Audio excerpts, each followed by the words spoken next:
Nilipoona kwamba miaka yangu ya ubatili inazidi kusogea, nikasema nisije kufa bila kuonyesha shukrani kwake Mwenyezi Mungu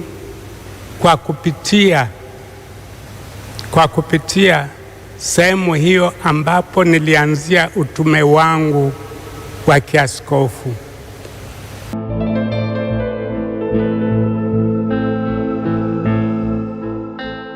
Rais Samia Suluhu Hassan ameomboleza kifo cha askofu mkuu mstaafu wa Jimbo Kuu Katoliki la Dar es Salaam Mwadhama Polycarp Kardinali Pengo aliyefariki dunia usiku wa Februari 19, 2026.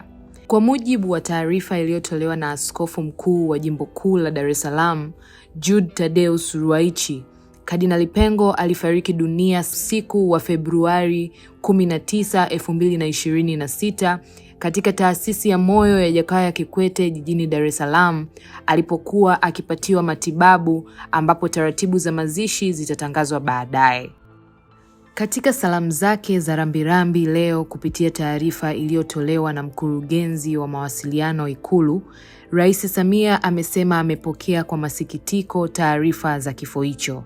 Rais Samia amemtaja Kardinali Pengo kuwa alikuwa kiongozi wa kiroho na mzalendo aliyetoa mchango mkubwa katika kuimarisha imani, maadili, umoja na mshikamano wa kitaifa kupitia uongozi wake wa muda mrefu ndani ya Kanisa Katoliki. Rais Samia amesema taifa limepoteza kiongozi aliyetumikia kwa uadilifu na kujitolea. Mchango wake katika malezi ya kiroho na maadili utaendelea kukumbukwa, kuthaminiwa na kuenziwa.